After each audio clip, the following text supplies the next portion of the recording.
అంటే ఇన్ని సంవత్సరాలు, ఈ 5 సంవత్సరాలు విశాఖపట్నాన్ని రాజధాని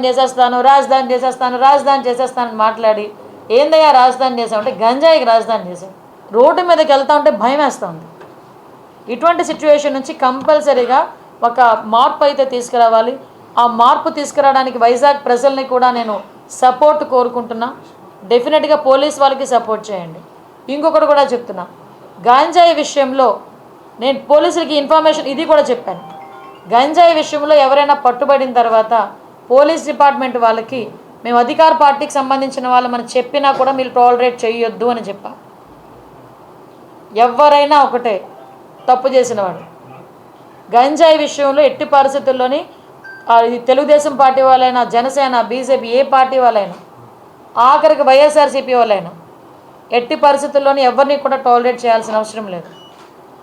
టాలరేట్ చెయ్యం, ఎట్టి పరిస్థితులను టాలరేట్ చెయ్యం. టాస్క్ ఫోర్స్ ఈ రోజు నుంచే రంగంలో దిగుద్ది. చెక్ పోస్టులు పెంచుతున్నాం. చెక్ పోస్టుల దగ్గర సీసీ కెమెరాస్ కూడా మేము అరేంజ్ చేసుకోవడానికి సిద్ధపడుతున్నాం. చెక్ పోస్టుల దగ్గర సీసీ కెమెరాస్తో పాటు దాన్ని మానిటర్ చేయడానికి ఆల్రెడీ కంట్రోల్ రూమ్స్ దగ్గర ఉన్నాయి.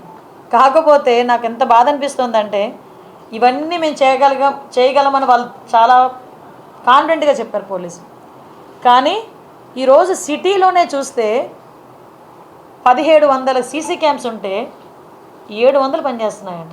ఏంటి అంటే మెయింటెనెన్స్కి డబ్బులు లేవు. ఈ 5 సంవత్సరాలు పోలీస్ స్టేషన్ మెయింటెనెన్స్కి డబ్బులు లేవు. వాళ్ళు ఇచ్చే 8,000 రూపాయలు కూడా 5 సంవత్సరాలు ఇవ్వలేదు. ఏమైపోయిందండి ఈ డబ్బంతా? ప్రతి నెల 8,000 రూపాయలు వాళ్ళకి వచ్చే మెయింటెనెన్స్ అంటే స్టేషనరీకనో దేనికనో ఖర్చులకనో దేనికనో వెళ్తే దానికి కూడా 8,000 రూపాయలు కూడా ఈరోజు వరకు లేవు. ఏఆర్ ఎవరైనా వాళ్ళని విఆర్లో పెడితే పని చేయించుకుంటారు కానీ జీతాలు ఎవరు పోలీసులకి. ఈ 5 సంవత్సరాలు దుస్థితి అది పోలీసుల దుస్థితి. నేను ఛాలెంజ్గానే తీసుకుంటున్నా, డెఫినెట్గా నేను ఛాలెంజ్గానే తీసుకుంటున్నా. ఎందుకనంటే ఈరోజు వరకు 6లో పోలీస్ స్టేషన్లో ఒకసారి మీరు చూస్తే షెడ్లు వేసుకొని ఉన్నారండి. పోలీస్ స్టేషన్లో మినిమం ఫెసిలిటీస్ లేవు. మినిమం ఎమ్యూనిటీస్ కూడా కల్పించకుండా పోలీసులు ఉద్యోగాలు చేయమంటే ఎలా అవుతుంది? అలాగే నన్ను ఆల్ ఆఫ్ సడన్ వీళ్ళకి నేను ఏదో చేస్తాను కదా, చెయ్యొచ్చు. సిఎస్ఆర్ ఫండింగ్స్ ఉన్నాయి.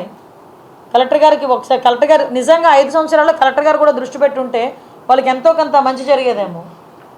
ఈ రోజు వరకు ఒక అకాడమీకి కానీ వీటికి వచ్చిన డబ్బులు ఏమైపోయినాయి?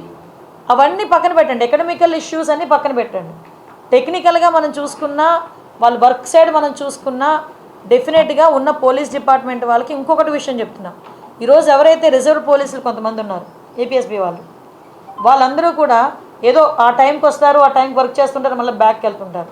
అలాంటి వాళ్ళని కూడా మేము ఇంటిగ్రేట్ చేసి వాళ్ళతో కూడా కోఆర్డినేట్ చేసుకొని ఫర్దర్గా ఎటువంటి చెక్ పోస్టుల దగ్గర కానీ ఎక్కడైనా డ్యూటీస్ వేసేటప్పుడు వాళ్ళని కూడా యూజ్ చేసుకునేటట్టుగా ఎటువంటి టెక్నికల్ ఇష్యూస్ వాళ్ళకి లేకుండా ఒకసారి మొత్తం అఫీషియల్స్ అందరితోనే మాట్లాడి దాన్ని కూడా ఇంటిగ్రేట్ చేస్తాం. నాకు ఆశ్చర్యకరమైంది ఏంటంటే, ఇది పొలిటికల్, ఆశ్చర్యకరమైంది ఏంటంటే ఇన్ని ఫెసిలిటీస్ లేకపోయినా మాలాంటి వాళ్ళ దగ్గరికి వచ్చి ఎందుకు అరెస్టులు చేసేవారో మాకైతే అర్థం కాదు. పోలీసులు ఎందుకు అంత ప్రాణం పెట్టి పనిచేశారు? ఏమీ కల్పించకపోయినా పోలీసులను పెట్టి అంత ప్రాణం పెట్టి పనిచేశారే. మరి అన్ని ఫెసిలిటీస్ కల్పిస్తే మరి ఇంకెలా పనిచేస్తారో చూడాలి. ఏమో చూడాలి. అంటే మా మీద అంటారా వాళ్ళ మీద అంటారా?